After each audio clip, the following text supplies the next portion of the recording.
السلام علیکم ورحمۃ اللہ وبرکاتہ۔ وعلیکم السلام ورحمۃ اللہ وبرکاتہ۔ الحمد للہ رب العالمین والعاقبۃ للمتقین، والصلاۃ والسلام علی سید المرسلین وعلی آلہ واصحابہ اجمعین، اما بعد،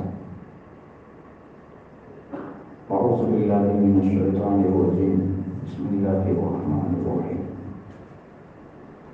قل إن كنتم تحبون الله فاتبعوني يحببكم الله، آمنت بالله صدق الله العظيم،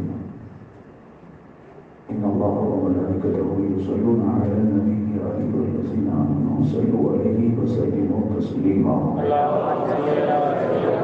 اللهم صل على سيدنا ومولانا محمد وعلى وبارك وسلم۔ کہ محمد سے وفات ہوئی تو ہم تیرے ہیں، یہ جہاں چیز ہے کیا لوح اور قلم تیرے ہیں، سبحان اللہ۔ محمد کی محبت دین حق میں شرط اول ہے، گر ہو اسی میں خامی تو سب کچھ نامکمل ہے، اور عشق تیرے صدقے چلنے سے چھٹے سستے، جو آگ بجھا دے گی وہ آگ لگا دی ہے۔ حضرات، آج 7ویں محفل پاک ہے، اللہ تعالی ہماری حاضری کو قبول اور مقبول فرمائے، حضور کی صحیح معنی میں اطاعت و فرما برداری اور سنتوں پر عمل کرنے کی توفیق رفیق عطا فرمائے۔ دیکھیے، اپنے ماتھے کی آنکھوں سے دوسرا نمبر اور تیسرے نمبر کا انعام آ چکا ہے، آپ میں سے کسی کے ہاتھوں میں جائے گا انشاءاللہ۔ بس حوصلہ رکھے اور عرض کر دو آپ کی بارگاہ علی جہاں میں کہ انشاءاللہ سوموار کو 10ویں شعبے 10ویں محفل ہوگی، اس محفل کے بعد لکھت پریکشا جو ہر سال ہوتی ہے انشاءاللہ وہ ہوگی۔ یہ دوسرا تیسرا اور پہلا انعام یہ مسجد کی طرف سے بھی ہے، گھبرائیے مت۔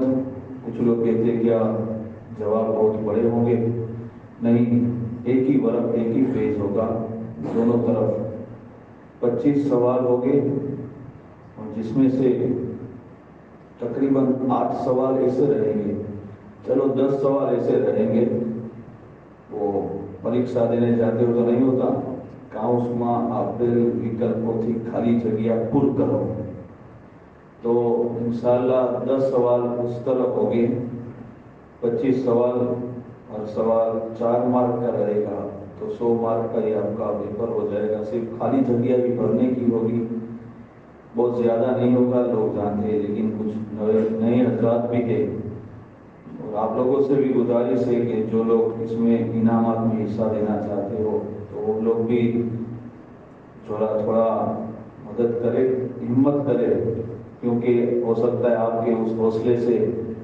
کسی بچے کا حوصلہ اور بڑھ جائے گا، تو انشاءاللہ 11ویں شریف میں بھی وہ ہمت کرے گا، تو جتنا ہو سکے۔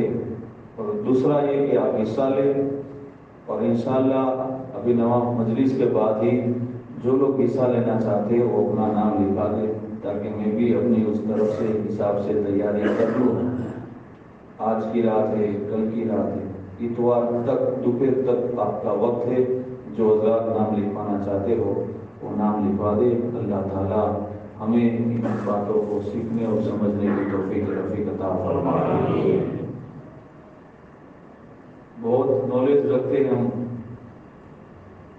کھلاڑی ہو، چاہے وہ کرکٹ کے ہو یا اور کوئی گیم کے ہو، اس کی پوری بایو ڈیٹا جانتے ہیں، تو نبی کے بارے میں بھی کچھ جانکاری رکھنی چاہیے کہ وہ جو نہ تھے تو کچھ نہ تھا، وہ ہے تو سب ہے نا۔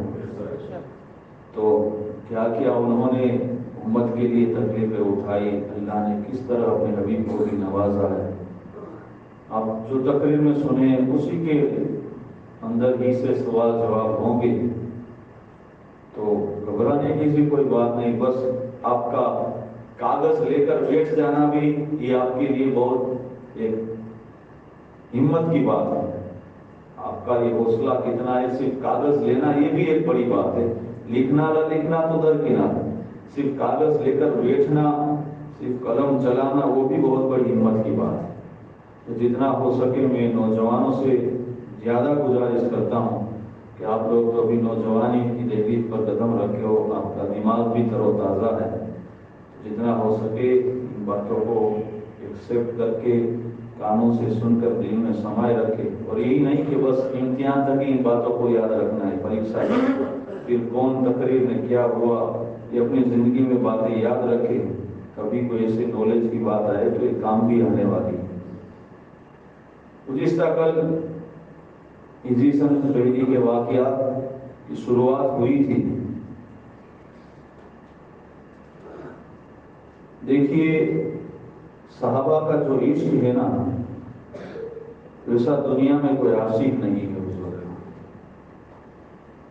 ان کا عشق دیکھ تو عشق کے لیے سب کچھ اپنا تن من دھن حضور کے قدموں میں قربان کرتے۔ حضور کا ہجرت فرمانا، صحابہ کرام کس طرح بےتاب بے چین ہو کر بھی مکہ سے مدینہ ہجرت کر رہے۔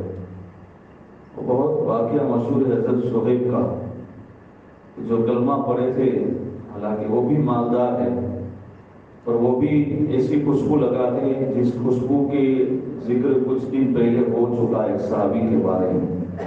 یہ بھی ایسی خوشبو لگاتے تھے کہ وہ جس گلیاں سے گزر جاتے مکہ کی در و دیوار مہکتی ہوئی نظر آتی۔ جب حضرت صہیب کلمہ پڑھ کر مسلمان ہوئے، ان کے ماں باپ کو یہ اچھا نہ لگا، لیکن جب حضور ہجرت فرما کر تشریف لے گئے مدینہ، حضرت صہیب بھی سوچتے ہیں میں بھی مدینہ چلا جاؤں۔ جب جانے لگے تو باپ نے کہا کہ رک جاؤ، ورنہ میں اپنی جائیداد میں سے تمہیں نکال دوں گا، تمہارا کوئی حصہ نہیں رہے گا۔ حضرت صہیب نے کہا کہ کوئی بات نہیں، مجھے اس دنیا کی جائیداد کی کوئی سروکار نہیں، مجھے اس کی کوئی ضرورت نہیں۔ جب اتنا کہا تو باپ نے کہا اس کاغذ پر دستخط کر دو۔ آپ نے دستخط بھی کر دی۔ جب جانے لگے تو ماں نے کہا کہاں جا رہے ہو، پہنا ہوا لباس بھی ہمارا ہے وہ بھی اتار کر جاؤ۔ یہاں تک کہ حضرت صہیب اپنا جو لباس سے اتار لیتے ہیں اور کاٹ کا جو گوڑیے جیسا لباس ہوتا ہے وہ پہن لیتے ہیں، اور پہن کر جب چلتے تب بھی باپ اس حد تک آپ کو روکنے کی کوشش کرتا ہے کہ مکہ کے بڑے بڑے پہلوانوں کو کرائے پر خریدا اور کہا کہ جاؤ صہیب کو روکو، اگر مارنے کی ضرورت پڑے تو اسے مارنا بھی۔ جب حضرت صہیب مکہ سے باہر نکلے، منزل پر پہنچے، یہ مکہ کے بڑے بڑے پہلوان بہادر آ گئے، صہیب کو چاروں طرف سے گھیر لیا اور ظلم و ستم ڈھانے لگے کہ رک جاؤ تمہیں نہیں جانا۔ جب نہ سمجھے تو صہیب کو مارنے لگے، اتنا مارے کہ آپ کا ناک مبارک بھی پھٹ جاتا ہے، گھٹنے بھی جو ہے ٹوٹ جاتے ہیں، پنڈلیاں پھٹ جاتی ہے، خون بہتا ہے۔ اس کے باوجود بھی آپ کی زبان پر کلمہ لا الہ الا اللہ بھی جاری ہے کہ یہ جسم میں جان رہے یا نہ رہے لیکن نبی کا کلمہ کبھی نہیں چھوٹے گا۔ مار مار کر تھک گئے، وہ تو واپس لوٹا ہے، لیکن حضرت صہیب بھوکے پیاسے نہ جانے 12 یا 15 دن کے بعد جب مدینہ کی سرزمین پر پہنچتے، اس وقت مغرب کی نماز کا وقت تھا، اور حضور مسجد نبی کے دروازے پر کھڑے رہ کر جو ہے اپنی انگلیوں کی نوک پر آپ اپنے وجود کو اونچا کرتے ہیں اور ایسا لگتا ہے کسی کے آنے کا انتظار کرتے ہیں۔ صحابہ کرام عرض کرتے یا رسول اللہ علیہ الصلوۃ والسلام کیا بات ہے، کوئی وفد آ رہا ہے، کوئی قبیلہ آ رہا ہے؟ تو حضور نے فرمایا نہیں، مجھے مکہ سے آنے والے راستے سے میرے عاشق کی خوشبو آ رہی ہے۔ لوگوں نے دیکھا کہ تھوڑی دیر ہوئی تو حضرت صہیب تشریف لائے، پورا وجود خون آلودہ ہے۔ جب آپ تشریف لائے، بھوکے ہیں، پیاس، ہم آپ کے ہاتھوں پر خدا کو بیچنا چاہتے ہیں، ہم قیمت آپ سے نہیں لیں گے، خدا سے لیں گے۔ حضور نے فرمایا بارگاہ الہی سے، بارگاہ رب سے تمہیں تو انعام ضرور ملے گا، لیکن یہاں پر جو قیمت ہو رہی ہے وہ تو تمہیں لینا ہی رہے گا. لہٰذا حضور نے جب زیادہ اصرار کیا تو اس جگہ کی قیمت 10 مسکال. اب یہ اس وقت جو کرائے جو اس کی جو لمٹ ہو، اس کی جو گارنٹری ہو، جو بھی ہو. اب سوال یہ ہوا کہ یہ رقم ادا کون کرے گا؟ ابو بکر صدیق آگے بڑھے. عرض کی حضور جب ہجرت کی رات گھر سے چلا تھا 6000 درہم لے کر کہ راستے میں کہیں کام آئے، لیکن راستے میں خرچ نہیں ہوئے. حضور یہ 6000 بھی آپ کے قدموں میں رکھتا ہوں، اس سے مسجد نبی کی زمین خرید لے. گویا جاؤ مسجد نبی حضور کے زمانے میں تھی. آج جہاں سمجھئے جو جنت کی کیاری ہے وہ جگہ کسی نے خریدی ہے تو وہ ابو بکر صدیق کی ذات پاک ہے. تو حضرت ابو بکر صدیق کی اس 6000 درہم کی رقم میں سے وہ زمین کو خریدا گیا. زمین ہموار نہیں تھی، کہیں اونچا تھا، کہیں کھڈا تھا، کہیں ٹیکرا تھا، کھردری زمین تھی. تو صحابہ کرام کو اکٹھا کر کے حضور نے خود اپنے مقدس ہاتھوں سے اوزار پاوڑے سب صحابہ نے چلائے اور حضور اپنے ہاتھوں سے مسجد نبوی کی ساری زمین کو ہموار کرتے. جب مسجد نبوی ہموار ہو گئی تو اب اینٹ بنانے کی باری آئی کہ اینٹ کہاں سے بنائی جائے. تو حضور نے اس جگہ کو چنا جہاں آج جنت البقیع ہے. دیکھنے والوں نے دیکھا ہوگا مسجد نبوی کہاں اور جنت البقیع کتنا فاصلہ. تو جنت البقیع کا جو پورا احاطہ جو آج ہے اس کے کسی ایک کونے میں حضور نے ارشاد فرمایا یہاں سے مٹی کھودی جائے، مٹی کو نکالا جائے اور اسی مٹی سے اینٹیں بنائی جائے.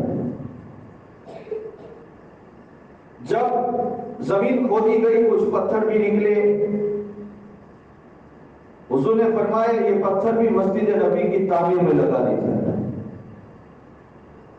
یہاں اینٹیں بن رہی ہے اور حضور خود بنفس نفیس سب سے پہلا پتھر اٹھاتے ہیں. اور اٹھانے کی کیفیت تاریخ نگار لکھتے کہ حضور نے اپنی اوپری چادر اتار کر قریب میں سمیٹ کر رکھ دی. جب حضور نے یہ عمل کیا تو سارے صحابہ نے اپنی چادریں اتار دی. حضور اپنے داہنے کندھے پر پتھر اٹھاتے جس کی مٹی سے آپ کا شکم پاک مٹی سے آلودہ ہو جاتا ہے. ظلم بھی آپ کی مٹی آلودہ ہو گئی. حضور ایک پتھر اٹھا کر جاتے ہیں، پیچھے صحابہ کی قطار لگ گئی. جتنے صحابہ ہیں سب ایک ایک پتھر اٹھاتے ہیں. سارے پتھر اٹھائے گئے. صحابہ کرام اسی طرح عرض کرتے جو مسجد قباء میں عمارت جو بن رہی تھی اور اس کی تعمیر کے وقت صحابہ نے عرض کی تھی حضور آپ پتھر نہ اٹھائے ہم اٹھا لیں. تو اس وقت بھی حضور نے یہی فرمایا تھا اگر تم یہ چاہتے ہو کہ میں پتھر نہ اٹھاؤں تو جیسا میرے کاندھے پر پتھر ہے جتنا وزنی ہے اسی وزن کا کوئی اور پتھر تم بھی اٹھا لو. لہذا پتھر اٹھائے گئے اور مسجد کی تعمیر شروع ہوئی. اینٹیں بھی وہیں سے بن رہی ہے جنت البقیع جہاں آج ہے. وہاں سے مٹی کو نکالا جا رہا ہے، اینٹوں کو بنایا گیا. ایک ایک اینٹ صحابہ کرام اٹھا رہے. لیکن ایک صحابی جس کا نام حضرت عمار ہے وہ دو اینٹ اٹھا رہے ہیں. کتنی؟ دو اینٹ. لیکن یہ ہوتا ہے نا جذبے کا عالم، یہ عشق کا عالم ہوتا ہے. تو جب حضرت عمار نے دو اینٹ اٹھا کر ایک دو مرتبہ آنا جانا کیا تو کوئی صحابی نے عمار کے ہاتھوں میں تیسری اینٹ رکھ دی. پھر آئے تو کسی نے 4 رکھ دی، کسی نے 5 رکھ دی. عمار شکایت کرنے نہیں آئے. لیکن دیکھو نبی جیسا کوئی پیر نہیں، صحابہ کے ساتھ کوئی مرید نہیں. آج ہم بھی پیر کے پاس ہوتے تو ایک والہانہ عشق ہوتا ہے نا. کبھی کبھی کہتے ہیں نا پیر صاحب یہ آپ کا مرید کبھی میرے کو مار نہ دے، اتنا کام مجھ سے کرواتا ہے، اتنی خدمتیں آپ کی لیتا ہے. کبھی کبھی ایسا ہوتا ہے محبت کے انداز میں پیر صاحب بھی کبھی مسکرا کر. تو آج حضور کی بارگاہ میں حضرت عمار کہا یا رسول اللہ یہ صحابی مجھے قتل نہ کر دے، اتنے مجھ پر اینٹوں کا بوجھ رکھ دیتے ہیں۔ تو حضور نے مسکرا کر فرمایا وہ قتل تو نہیں کریں گے، البتہ تمہیں اللہ اجر ڈبل عطا فرمائے۔ یعنی اور صحابی ایک ایک اینٹ اٹھاتے ہیں اور تم دو اٹھاتے ہو، ان کو ایک ملتا ہے، اللہ تمہیں دگنا عطا فرمانا ہے۔ گویا یہ صحابہ کرام اسی طرح اینٹیں اٹھاتے، اچانک ایک صحابی جس کا نام حضرت عبداللہ بتایا جاتا ہے، یہ مکہ کے ان رئیسوں میں تھے جن کے وہاں کئی مکانات تھے، جن کی تجارت کا عالم ہی کچھ اندر الگ تھا۔ وہ آئے اور آ کر عرض کرتے حضور آپ تو جانتے ہیں مکہ میں میرا ایک بہت بڑا مکان تھا، میرا گھر تھا۔ حضور ابو سفیان جو بھی کلمہ نہیں پڑھے، غالباً 8ویں ہجری میں وہ فتح مکہ کے دن کچھ کلمہ پڑھے، عرض کرتے حضور حضرت ابو سفیان نے میرے اس مکان پر قبضہ کر لیا ہے اور اس کے آنے والے کرائے کو بھی کرایہ دے دیا ہے، اور جو بھی کرایہ آتا ہے وہ اپنے پاس رکھتے ہیں۔ تو حضور نے مسکرا کر فرمایا کہ کیا تم یہ نہیں چاہتے کہ تمہیں اس سے بہترین مکان دے دوں؟ تو حضرت عبداللہ نے عرض کی حضور آپ کی رضا کے لیے وہ بھی میں راضی ہوں۔ حضور نے فرمایا وہ تو دنیا کا مکان تھا، کیا میں تجھے جنت کا مکان نہ دوں؟ تو حضرت عبداللہ مسکرا کر عرض کرتے حضور ضرور عطا فرمائے۔ آقا نے ارشاد فرمایا جا تجھے دیا۔ یہ بندہ کب کہتا ہے جب اس کے ہاتھ میں ہو، کوئی قلم مانگے تو ہم قلم دے دیں، اگر نہ ہو تو ہم کسی اور سے ڈھونڈیں گے۔ یہاں یہ حضور کا اختیار، حضور نے فرمایا عبداللہ جا تجھے جنت کا مکان دیا اور میں یہاں کھڑے کھڑے جنت میں تیرا گھر بھی دیکھ رہا ہوں۔ تو مسجد نبی کی تعمیر ہو رہی ہے، اینٹوں کی دیوار ہے، پتھر کی دیوار ہے، اور بیچ میں کھجور کے درخت کے جو تھڑ ہوتا ہے نا اس کے ستون تھمبے بنائے گئے، اور کھجور کے درخت کی ٹہنیاں ہے، اس ٹہنیوں کو لگا کر اس پر کھجور کے درخت کے پتوں کو اس طرح بچھا دیا گیا، یعنی اس طرح کی چھت بھی ایسی ہے کہ جب بارش ہوتی ہے تو پانی اندر گرتا ہے۔ لیکن اس نمازوں پر ہماری جان قربان ہو، جس کو دیکھنے کے لیے آسمان کے فرشتے زمین پر آیا کرتے تھے۔ امام بھی ہے تو امام الانبیاء ہے، صحابہ بھی ہے تو اس کائنات کے ولی غوث قطب خواجہ سب سے افضل اور اعلیٰ ہے۔ کیا نمازیں ہوگی وہ، تو وہ نمازیں پڑھی جاتی۔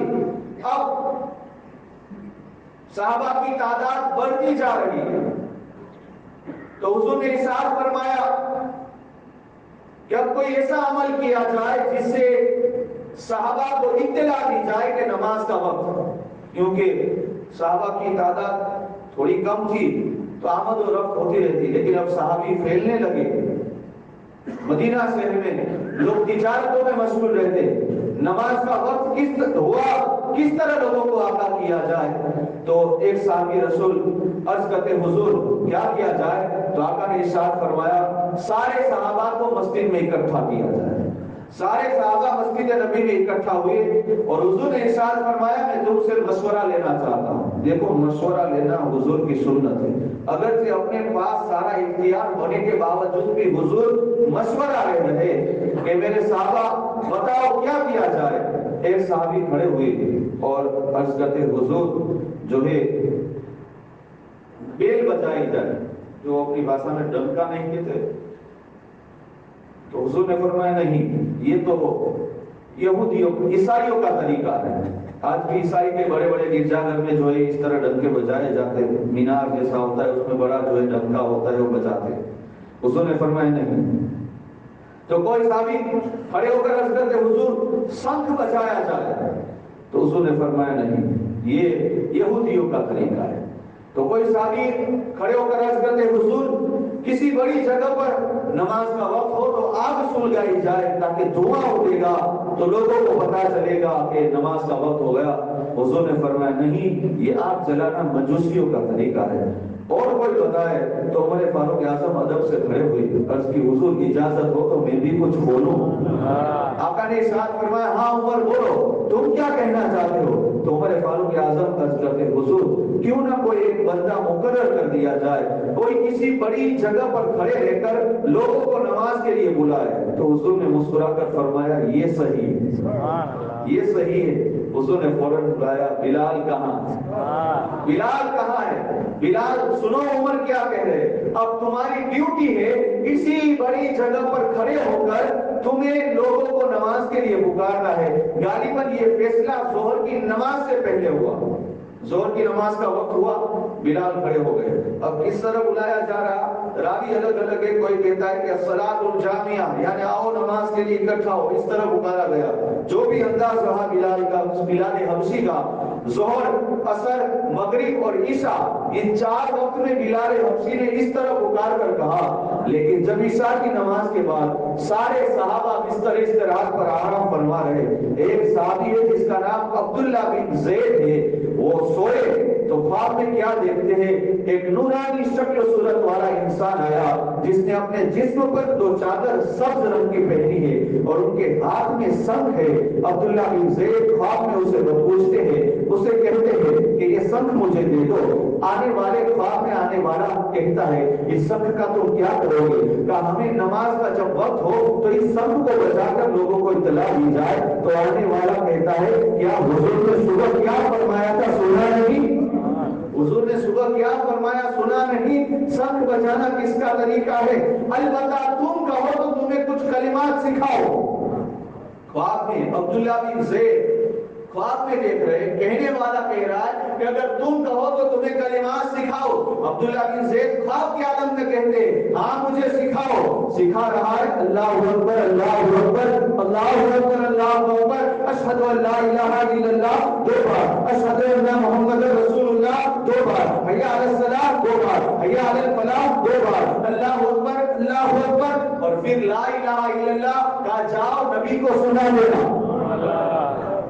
عبداللہ بن زید آدھی رات کو نیند اڑ گئی، سوچتے کہ کب صبح ہو اور کب حضور کے دربار میں جانا۔ رات کا وقت ہے، حضور کی بارگاہ میں جانا یہ بھی ادبی ہے، حضور کے آرام میں خلل کرنا۔ بس وہ سوتے ہی نہیں، پوری رات اسی طرح اپنے دونوں گھٹنے کو کھڑا رکھ کر ہاتھ کی اس طرف کینچی باندھ کر بیٹھے رہتے بستر پر۔ جیسے ہی فجر کے لیے آمد و رفت صحابہ کی شروع ہوئی، فوراً بھاگے عبداللہ بن زید حضور کی بارگاہ میں۔ کہا عبداللہ بن زید اس طرح بھاگنے کا انداز آخر کیا ہے؟ کہا حضور خواب میں کچھ کلمات سنے ہیں۔ کہا کیا سنا؟ کہا حضور نے فرمایا کیا سنا؟ تو عبداللہ بن زید نے ساری آزان سنائی۔ حضور نے فرمایا کون تھا جانتے ہو؟ کون تھا جانتے ہو؟ تمہیں سکھا کر گیا؟ عبداللہ بن زید کہتے ہیں اللہ اور اس کا رسول بہتر جانے، آقا آپ ہی بتائے۔ تو حضور نے فرمایا آنے والا کوئی اور نہیں، سدرا کا مکی جبرائیل تھے جو تمہیں آزان سنا کر سکھا کر گئے۔ بلاؤ بلال حبشی کو۔ ابھی بلال حبشی کو بلایا ہی تھا کہ سامنے سے لوگ دیکھتے کہ عمر فاروق اعظم دوڑتے آتا ہے، عمر فاروق اعظم دوڑ دیا ہے۔ اور دوڑنے کا انداز کیسے؟ جیسے انسان سویا وہ چادر اوڑھ کر اچانک دھرتی کم ہو تو چادر لے کر بھی بھاگے گا، ویسے ہی عمر فاروق اعظم وہ چادر لے کر آ رہے جو چادر اوڑھ کر سوئے تھے، آدھی ہاتھ میں ہے آدھی زمین پر گھسیٹتے آ رہے۔ کہا حضور کچھ کلمات میں نے بھی سنے۔ کہا کیا سنے؟ تو جب عمر فاروق اعظم نے بولنا شروع کیا تو عبداللہ بن زید کہتے واللہ یہ کلمات میں نے بھی سنے ہیں۔ یعنی کس کس کے خواب میں آ کر حضرت جبرائیل علیہ السلام نے یہ سارا کلمات سنائے۔ تو اب آقا دو جائے ساتھ فرماتے ہیں بلال تم کھڑے رہ جاؤ، تمہارے قریب عبداللہ بن زید کھڑے رہتے ہیں، وہ جیسے جیسے پڑھتے جائے تم بھی پڑھتے جانا۔ یعنی کہ پہلی اذان ہو رہی ہے، عبداللہ بن زید پڑھتے جا رہے ہیں، بلال حبشی پکارتے جا رہے ہیں۔ تو اذان دیکھو، اذان کی فضیلت میں کسی کو طنز بھی نہیں کرتا اور ہونا بھی نہیں چاہیے کسی کو طنز کرنا، ادھرے میں کہہ رہا ہوں سیدھی سادھی بات۔ اذان کے کلمات حضور نے اذان کی فضیلت اسی مسجد نبوی میں اور غالباً اسی دن حضور نے فرمایا۔ پہلے عورتوں سے مخاطب کیا کیونکہ حضور کے زمانے میں عورتیں مسجد میں آتی تھیں، کب نہیں آئے؟ عمر فاروق اعظم نے روک دیا اور ایسا روکا کہ صبح قیامت تک روکی۔ عمر فاروق اعظم کے زمانے سے عورتوں کا آنا بند ہوا تو عورتیں بیٹھی ہے۔ حضور نے فرمایا اے اسلام کی مقدس شہزادیوں، جب اذان کی آواز تمہارے کانوں میں پہنچے، بلال جب اذان پکارے تو تمہیں بھی اذان کو اس کلمات کو بعد میں دہرانا ہے۔ بلال کہے اللہ اکبر تو تمہیں بھی کہنا ہے بعد میں اللہ اکبر اللہ اکبر، کلمات دہراتے جانا. اور جب بلال یعنی کہ مؤذن حی علی الصلاۃ حی علی الفلاح پر پہنچے تو اس کے جواب میں لا حول ولا قوت الا باللہ پڑھنا ہے. تو عورتیں عرض کرتی یا رسول اللہ ہمیں کیا ثواب ملے گا، ہمیں کیا ثواب ملے گا؟ حضور فرماتے ہیں ہر ایک کلمہ کے بدلے اللہ 1,00,000 نیکیاں عطا فرمائے گا، 1,00,000 نیکیاں عطا فرمائے گا، 7,000 درجے بلند کرے گا، 7,000 گناہوں کو معاف فرمائے گا. اب یہ اللہ اکبر ٹوٹل ملایا جائیں تو 17 کلمات ہوتے. کتنے؟ 17 کلمات. 16 کے بعد 70 آتے نا، 17. اب جوڑ دو، پورے کلمات کا جواب دو تو 17,00,000 نیکیاں ملتی ہیں. کچھ نہیں کرنا، بس بیٹھے رہنا ہے، آزان ہو رہی ہے جواب دیتے جاؤ. کتنے گناہ معاف ہوتے ہیں 17 سے جوڑ لینا، کتنے درجات بلند ہوتے. تو جب حضور نے عورتوں سے مخاطب ہو کر فرمایا تو صحابہ کرام حضور ہمارا کیا ہوگا، حضور ہمارا کیا ہوگا؟ تو آقا دو جہاں ارشاد فرماتے شریعت میں عورتوں کی میراث کا حصہ 1 ہے، مردوں کا دگنا ہے. عورتوں کو 1,00,000 نیکیاں ملتی ہے، تمہیں ہر کلمے کے بدلے 2,00,000 نیکیاں ملے گی. اب اندازہ لگا لیجیے آزان کے جواب میں کتنی نیکیاں ملتی ہیں. تو آزان ہو تو ہر کام کو چھوڑ دینا چاہیے. آج تو کیا ہے، یہ زمانہ ہی کچھ وقت ایسا ہے، زمانہ تو نہیں کہنا چاہیے، وقت ایسا ہے، دیکھتے ہم ٹی وی چالو آزان ہو رہی ہو تو میوٹ کر دیں گے، اسکرین سے ہی چالو رہے گا آزان ہو رہی ہے. ارے یار میوٹ کرو کہ نہ کرو وہ تو چالو رہے نا، اس کے تو درشن ہوتے رہتے. حالانکہ یہ سب بند کر دینا چاہیے. حالانکہ یہاں تک حکم ہے. اب اس سے بڑھ کر کیا میں آپ کو مسئلہ ہی بتا دوں. جانتے لوگ کہ آزان ہونا تو قرآن کی تلاوت بھی روک دینی چاہیے. اب قرآن کی تلاوت سے بڑھ کر پوچھے آزان ہو تو قرآن کی تلاوت بھی روک دینے کا حکم ہے، تو اس سے بڑھ کر کیا ہو سکتا ہے؟ آج ہم فضول باتوں میں پڑے رہتے ہیں، جو بھی کام کاج کرتے ہیں سب کچھ جانتے ہیں، لیکن یہ ہماری کوتاہی اور ہماری سستی ہے. اللہ تعالیٰ اذان کا ادب اور احترام کرنے کی ہم کو توفیق رفیق عطا فرمائے. تو یہ آزان ہوئی. اب مسجد نبی میں نماز ہو رہی ہے اور اسی مسجد نبی کے قریب حضور نے اپنا ایک چھپرا بنایا تھا جہاں حضور جلوہ فرما رہے تھے. اب وہ وقت آیا کہ حضور نے اپنے کچھ گجرے بھی مسجد نبی کے ارد گرد بنائے اور پھر حضور نے اپنے غلام حضرت زید بن حارثہ کو غالباً 500 درہم لے کر کہا کہ مدینہ مکہ جاؤ اور جو میری عطرت ہے جتنے بھی ہے ان کو سب کو لے آیا گیا. اب مدینہ میں صحابہ کرام 2 قبیلے تھے جس کا ذکر ہوا. بچے یہودیوں کی شرارت تو بہت رہی، یہودی ہر وقت. حالانکہ راوی لکھتے یہودی حضور کو کتنا جانتے تھے معلوم ہے؟ جس طرح ماں اپنے بیٹے کی ہر فطرت جانتی ہے نا، اس سے بھی کئی گنا زیادہ وہ حضور کو جانتے تھے کہ حضور کیا ہے، حضور کا مقام کیا ہے، حضور کی عظمت کیا ہے. اس کے باوجود بھی بس حسد کیا تھی وہ میں پہلے بتا چکا. حضور وہ کیا چاہتے تھے حضور ہم میں آئے، لیکن حضور بنی اسماعیل میں آئے. وہیں سے اس کی ساری حسد شروع ہوئی. شرارت ہر وقت رہتی. ایک بندہ نعمان غالباً یمن سے آیا ہے، یہ بھی یہودی تھے. نعمان حضور کی بارگاہ میں آئے اور آ کر عرض کی کہ حضور میں مذہب یہودیت پر ہوں، آپ کی بارگاہ میں آپ کا کلمہ پڑھنے آیا ہوں، یمن سے آیا ہوں. میں بھی یہودی کا عالم ہوں، میرا باپ بھی یہودی کا عالم تھا.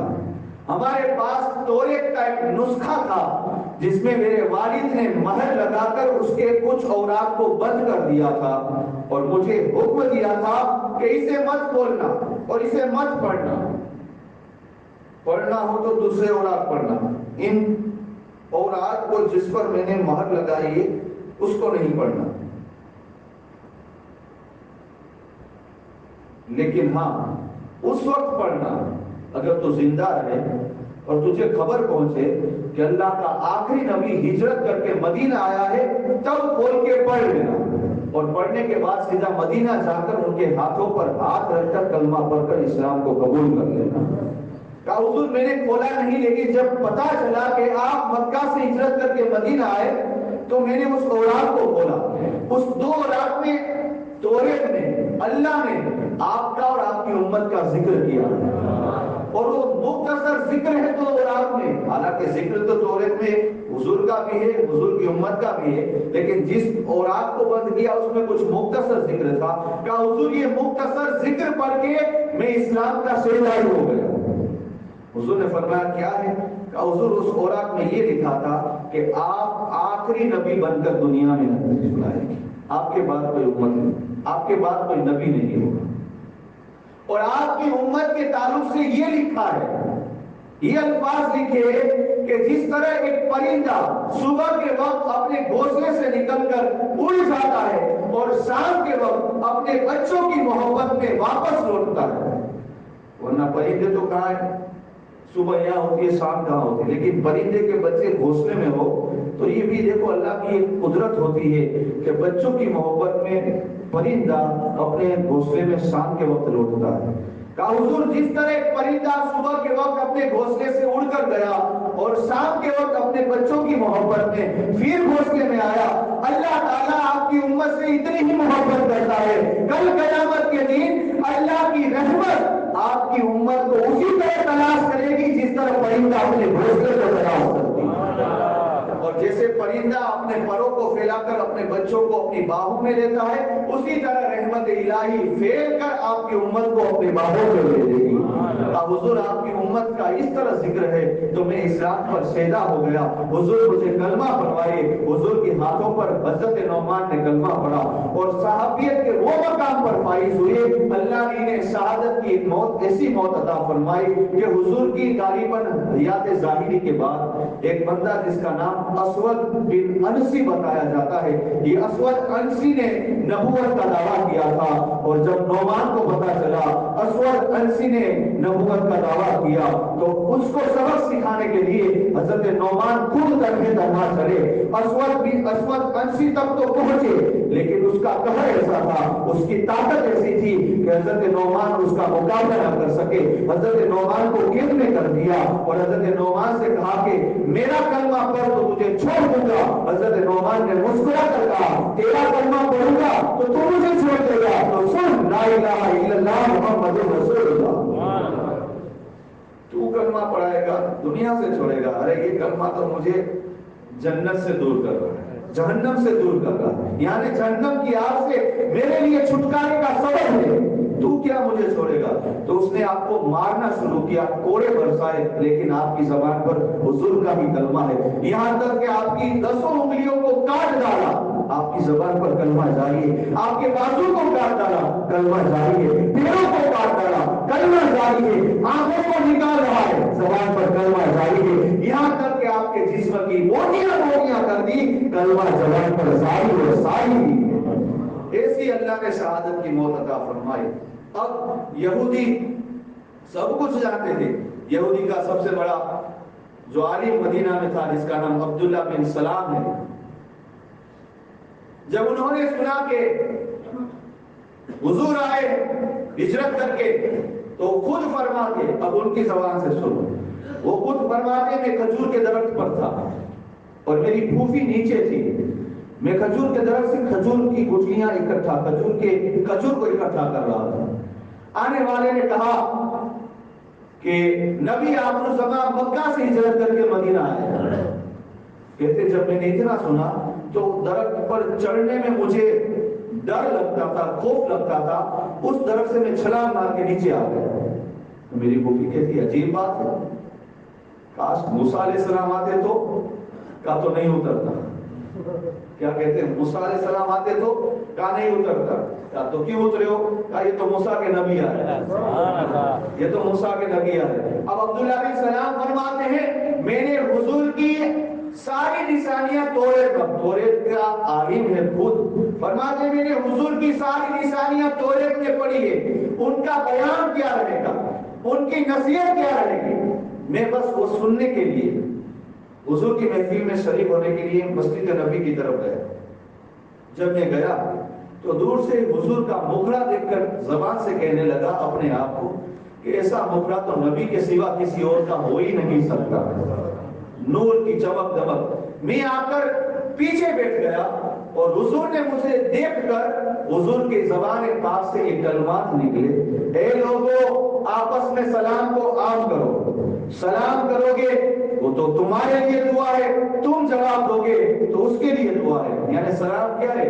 دعا ہی ہے نا. السلام علیکم، یعنی اللہ تمہیں سلامتی عطا فرمائے. تو جواب دینے والا کہتا ہے وعلیکم السلام، اللہ تمہیں بھی سلامتی عطا فرمائے. تو حضور فرماتے ہیں سلام کو عام کرو.